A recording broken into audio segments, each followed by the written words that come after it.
Ladies and gentlemen, this true story concerns the heart of a great city. It took 58 minutes to resolve the question of its safety or its total destruction. This is the story of those 58 minutes. Only the names have been changed to protect the innocent.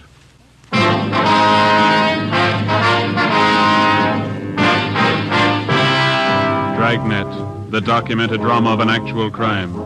For the next 30 minutes, in cooperation with the Los Angeles Police Department, you will travel step by step on the side of the law through an actual case transcribed from official police files. From beginning to end, from crime to punishment, Dragnet is the story of your police force in action. It was Tuesday, November 15th. It was raining in Los Angeles. We were off duty reporting in on an emergency call. My partner's Ben Romero. The boss is Lynn White, Deputy Chief of Police. My name's Friday. It was 8:25 a.m. when I walked into the Main Street entrance of the City Hall. I'm Friday? Yeah, that's right.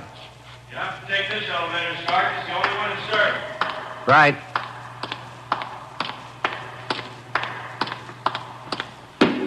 Thank you. Yep.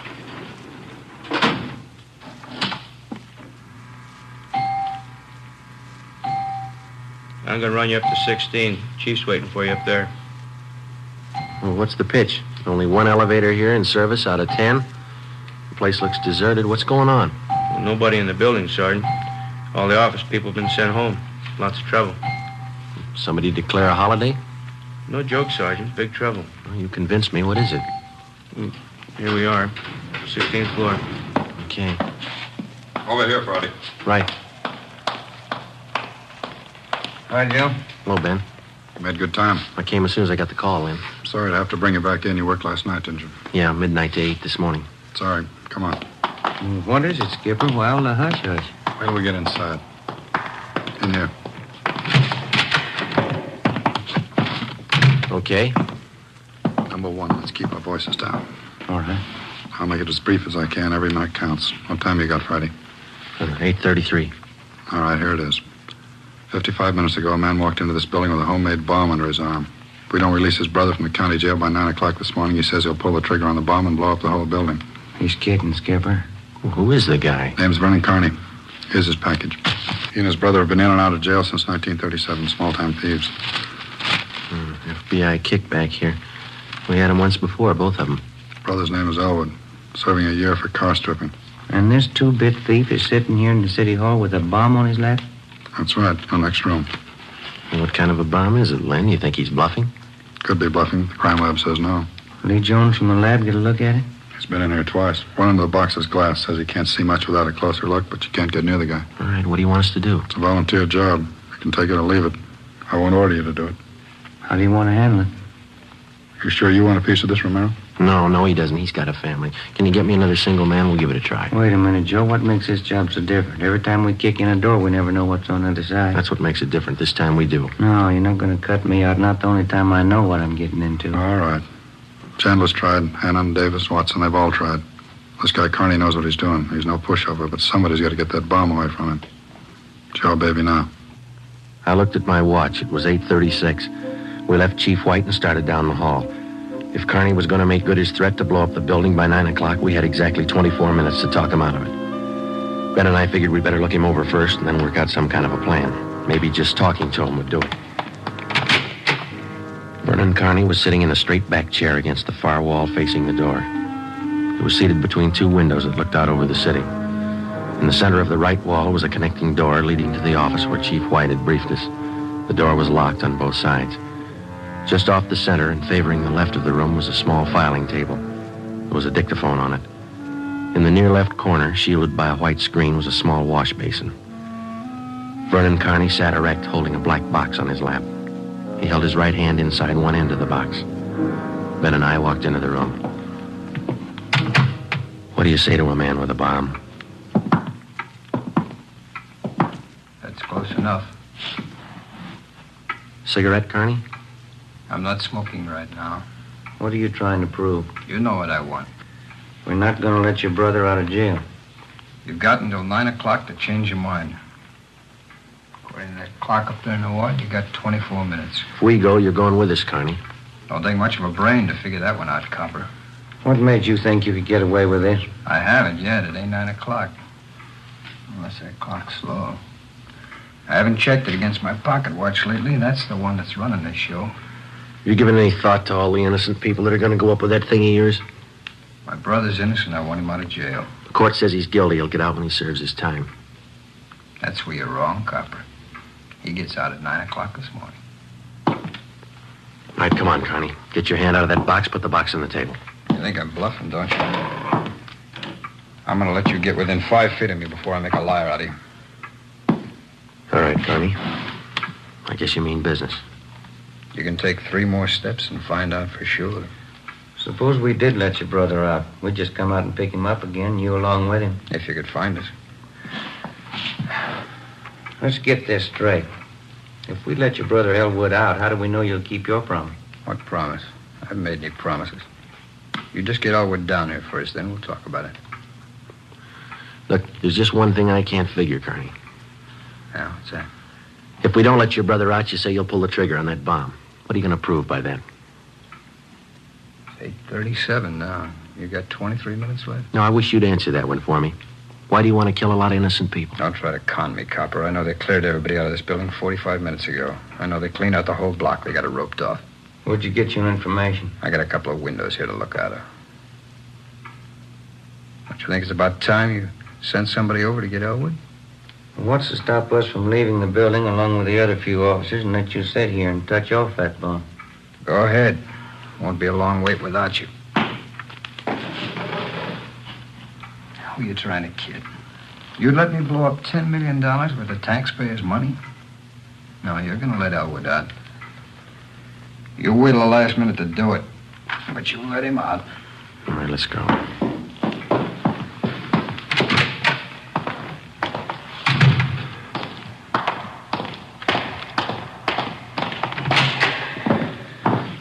Lynn, listen. Yep. I'm still not convinced that Kearney can back up what he says. Then why don't you take the box away from him? Yeah. Now, we're in a spot, let's face it. How about us getting him first? How are you going to handle it? I'm not top man on the pistol range, but I could wing him. And then he hands the box to you? Or maybe he falls and his reflex action pulls the trigger. Okay, I don't wing him. I stop him for You keeps. just can't walk in there and shoot him down. Why not? You do the same thing with any armed criminal. Yeah, but you warn him first. I'll warn him. And after you shoot him, you find out it's a harmless gadget. Couldn't have gone off in a million years. No, a gun's not the answer. We can't shoot him until we're positive. We'll be positive by 9 o'clock, but then there might not be anybody around to shoot him. We've located Connie's apartment. There's a detail out there checking it now. Bocelli and Morris. Have you got any ideas at all? Anything we could try? That's why I called you in. None of us have gotten any further than you did just now. There's just one thing I want to know for sure. Yeah, Friday. Is it or isn't it? We all want to know. Either way, we got to get that box away from him. I get it. White speaking. Yeah. Did? No, stay out there. I'll call you. That was Bocelli. They just found 28 sticks of dynamite in Kearney's apartment.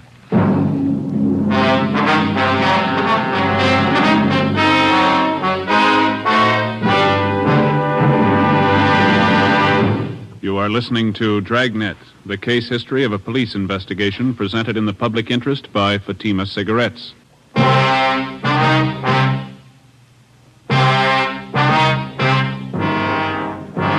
We knew now Kearney wasn't kidding. We could see into the bomb through the glass window in one end. There was dynamite inside, and there was dynamite in Kearney's room. We didn't know if he had the nerve to pull the trigger. We didn't know if it'd go off when he did, but with only minutes remaining, nobody wanted to take the chance. From here on in, all of us agreed that Vernon Kearney sat in the next room, holding in his 2 hands a force powerful enough to destroy us all.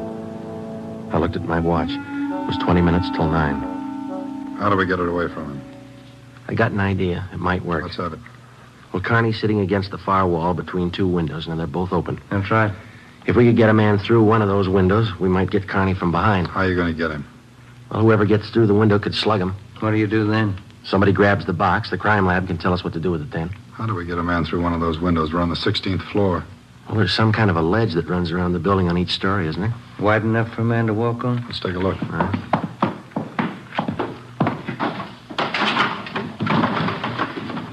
Let's see. Looks pretty narrow, Joe. A good 18 inches could be done. Too risky. It's been raining out. That ledge is slippery. Strong wind out there, Joe. It'd tear a man right off the building. Yeah, I guess you're right. There's still a way. How about a ladder? 16 floors, Skipper. Well, there might be a way. The fire department would know that. I'll get Battalion Chief Erickson. There's Lee Jones in the building. No, he's over at the crime lab. I'll get him up here, too. I don't know, Friday. Maybe it'll work. It's got to, Lynn. All right, now look. It's going to take a couple of minutes to set this up. We've got to know what Carney's doing every second of that time. How about the dictaphone on the table in there? Good. Get it on without him seeing you. We'll try. That dictaphone in there is connected to this one in here. This room is 1614. You got that? Yeah. All right, push down key 1614 on that machine in there and leave it down. Get the receiver off the hook and leave it off. Leave the receiver off. That's right. You know, if it isn't off the hook, we won't be able to hear a thing in here. Right. Come on, Ben. Lynn White speaking. Give me Chief Erickson.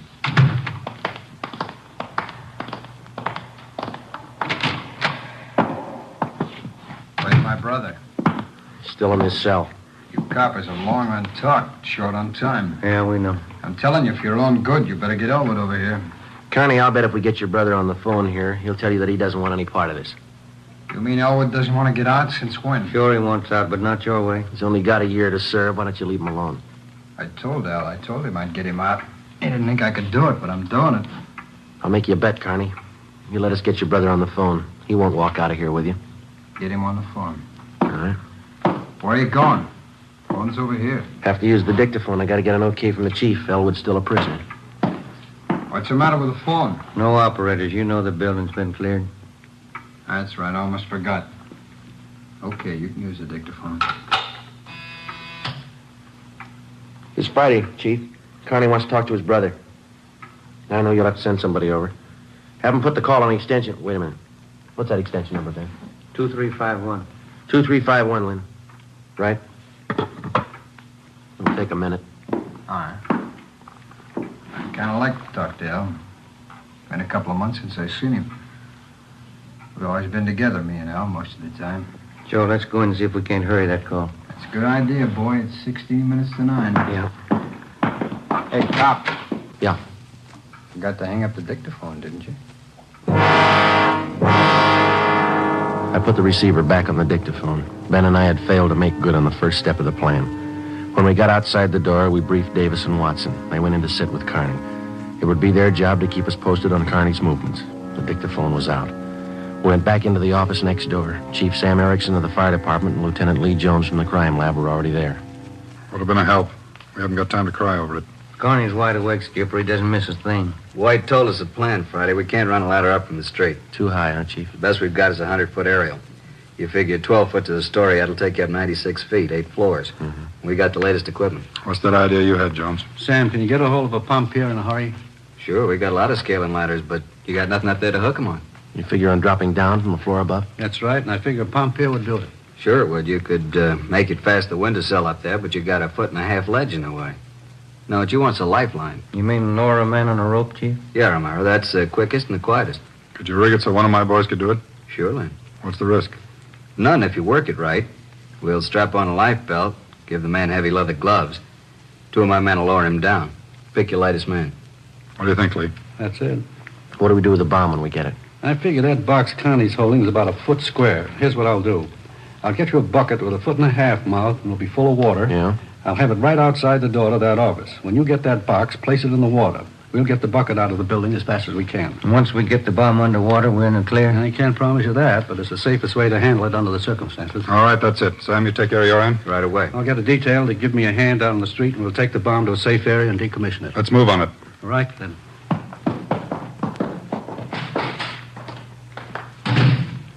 Which part do you want, the rope or the bomb? You call it. Fire Chief Erickson said the lightest man on a rope. That's me, Joe. All right, I'll get the bomb out of the building. Okay, that's the routine. Now carry this with you. The man that comes down that rope has one chance to make good. Slug him and make it count. There's no second try. Yeah. And Joe, when you grab that box, you've got to get it away from Carney before he can squeeze the trigger. Then you've got to get it down the street. The elevator. You know how to operate it? Well, it's pretty simple, but I'll double-check with the operator. Well, you better do it right now. Okay. Say we better get Carney's brother on the phone for him. He seemed anxious. That might be a pretty good idea. All right, Romero, that's the outside phone. Get the city jail. Right, Skipper. Get going, Friday. Right. Hey, you, elevator man. Yes, Sergeant? I want to see if I know how to work this thing of yours. You taking over the elevator? In a couple of minutes. You want to check me out? Nothing to it, Sergeant. Here's the control. You push this lever right to go up, left to go down. You see this little trigger on the underside of the handle? Yeah. That's a safety lock. Be sure you squeeze it. You can't move the lever. Is it all right if I try it? Okay, where'll I turn off the master switch? All right. That's it. Right to go up, left to go down. All right, now how do you operate the doors? Automatic. They work off the control lever. When the control lever is locked in the up or down position, the doors will close. I got it. Now, in case they jam, this red emergency button up here? Yeah. Yeah, push it. If that doesn't close, then we call a repairman. Okay, I think I got it. You want to turn that switch back on? All right. You sure now? I have my orders to get out of the building. I'll just leave the elevator right here and take the stairs down. All right. Thanks a lot. Sergeant, just curious. You going to take the bomb down this car? We're going to try. You won't have any trouble. We haven't had an elevator failure in 18 months. The elevator man turned and went down the stairs. I started down the corridor and met Ben outside the office. He told me that Lee Jones and Chief Erickson were on their way up in the freight elevator at the rear of the building with the necessary equipment. The 2 fire department volunteers were with them. The phone call had been put through to the city jail, and in a minute, Elwood Kearney would be ready at the other end of the line. We went in to tell Kearney. I told him over at the jail to put the call through on extension 2351. When's it coming through? Right now. You got Elwood with you? No. We told you we'd get him on the phone for you. Call will be through in a minute. A minute's a long time, cop. You only got 12 of them left. Elwood's going to talk you out of this. Oh, sure. Everybody's going to talk me out of this. First it was them other 2 cops, the little porky guy and that other monkey. Then you and this Dixie doughhead here. Now it's Elwood. Now come off it, will you? Get my brother over here. That's him now. It's your brother, Connie, I guess. They put you. Just gonna get the phone. You want to talk to your brother, don't you? I'll take care of the phone. We'll just disconnect it for a little. Now get this straight, copper. I'm through with this stinking rotten lying. I want Elwood here, and I want him now. I'll bring him here before I blow you all to pieces. Who threw that phone out in the hall? I did. You want me to go out there and pick it up? Connie, that's not going to get you anyplace. Are you the big boss around here? Maybe. Are you, aren't you? I answered you. All right, big boy, I got a piece of advice for you. You take your rookie cops here and get it through their thick heads. I mean what I say. I want my brother over here in this room. And you got just 11 minutes to get it done. Now you tell him that, will you? All right, Connie. It's your show. All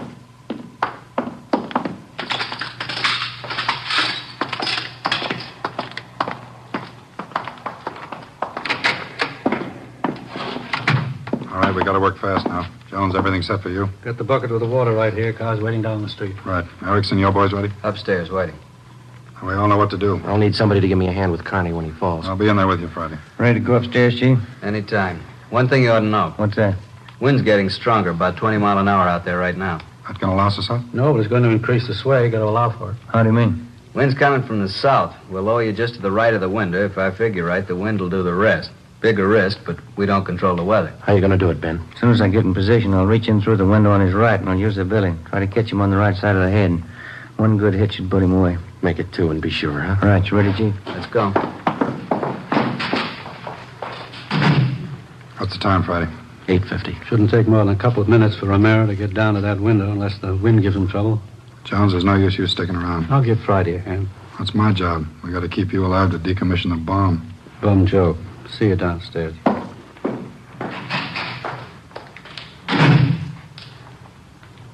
You ready, Lynn? Yeah. Scared, Friday? Yeah. Makes us even. Come on. Lynn White and I went into the next room with Vernon Kearney. Ben was going to make a try from the window on Kearney's right. Somehow he had to keep his attention on us and away from that window. If anything went wrong and Kearney got out of position, the plan had failed.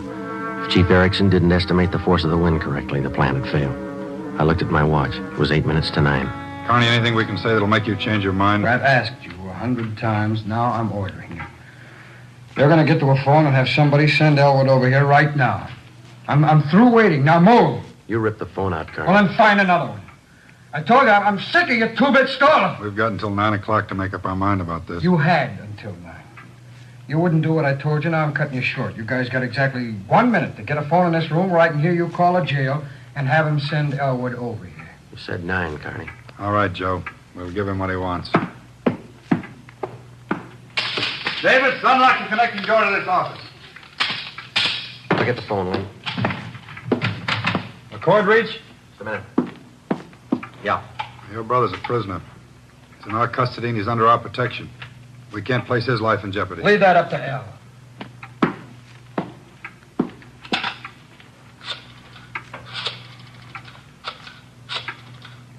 Kenworthy, this is Lynn White. We want Elwood Carney over here at City Hall. His brother wants to see him. Explain the situation. If he wants to come, get him over here. Leave it up to him. Room 1614, you'll have to use the freight elevator. And tell him to hurry. Yeah. Tell him to hurry. Oh, that's the only smart thing you've done today.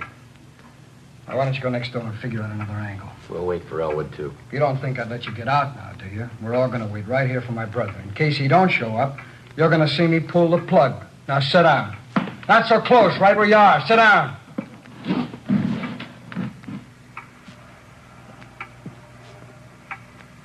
It's a loud clock, ain't it?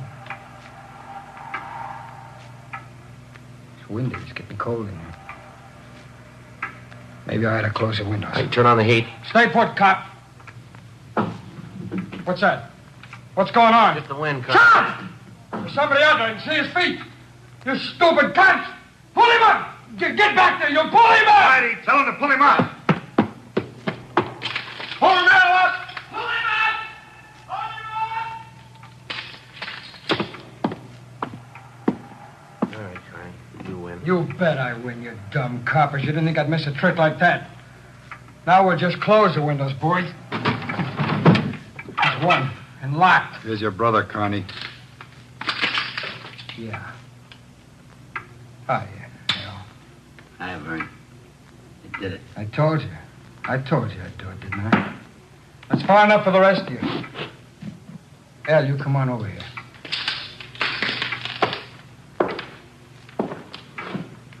Crazy, Vern. You're crazy. That's what they've been trying to tell me. We're going home, Al. How you gonna do it? There's a million cops outside. People all over town heard about this. They're holding the crowd They back. ain't gonna stop us now, Al. You'll never make it, either one of you. I got him this far, didn't I? We'll make it. Vern, do you think we could do it? You, Yeah? you're gonna get a car ready for us, a fast one. Have it in front of the building. Move! All right, Friday, do what he tells you. All right. Hold it. Yeah? If you ain't back by 9 o'clock, the deal still holds. I told them I'd pull the pin at 9, Al, if they didn't let you out. You ain't fooling, are you, Vern? That gadget really blow? 4 miles high. They won't let you pull it. We're getting out. All right, copper, get the car. You got 4 minutes.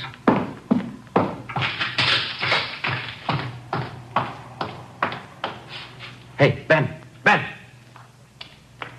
What happened? He spotted me? Yeah, no time to explain. Now, listen, we gotta work fast. Yeah? We had to bring Carney's brother over from the jail. How much time we got? Less than 4 minutes. How about the ledge? Think you can do it? Strong wind, you'll have to hang on like a fly. I don't know. I can give it a try. Okay, same plan. Every second counts. Now, I can't brief Lynn. He's in the room with the guy. It's up to you and me. I'll get on the ledge from one of these offices. I hope I'll make it. If you don't, we'll know you tried. Now, hurry. Hey, Ben, wait a minute. Yeah? I forgot. The window's the one on his right. He locked it. You'll have to crawl around the one on the left. You got it? Right. Okay.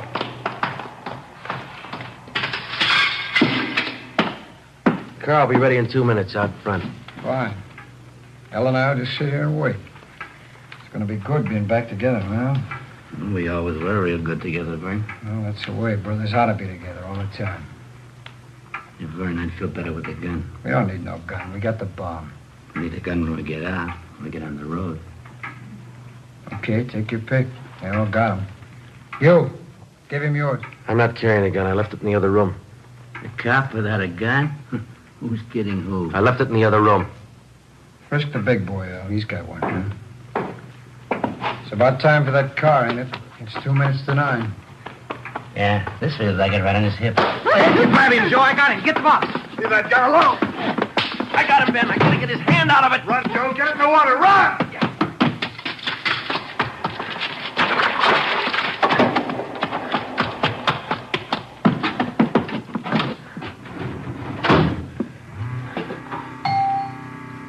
In a fast elevator, 16 floors isn't very much, but I never shared an elevator with a live bomb. It seemed like hours between floors. I kept watching the bucket. The bomb was completely underwater. A small stream of bubbles was hissing to the surface. I waited.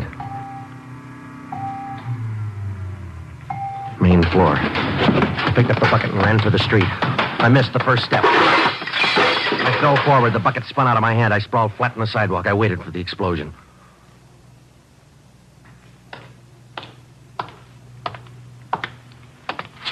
It didn't go off, Friday. Yeah, I gave it a good chance, Lee. It was all there.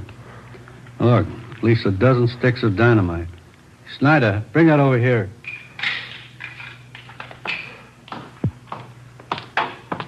Here you are, Lieutenant. Thanks. Here's why it didn't go off. Yeah? Had it rigged for a hard trigger pull. Would have taken a good yank to set this one off. Hi, Joe. Hi, Ben. Clumsy.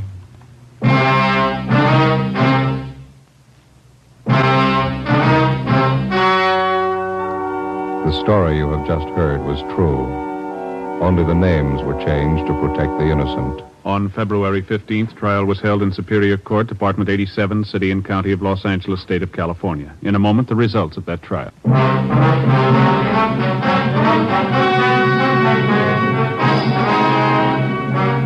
Vernon Carney was examined by 5 different psychiatrists appointed by the Superior Court and found to be mentally incompetent. He is now confined in the State Mental Institution for the Criminally Insane. Elwood Carney is now serving the balance of his sentence with no time off for good behavior. Fatima Cigarettes, best of all long cigarettes, has brought you Dragnet, transcribed from Los Angeles. Next, Sarah's Private Caper with comedian Sarah Berner on NBC.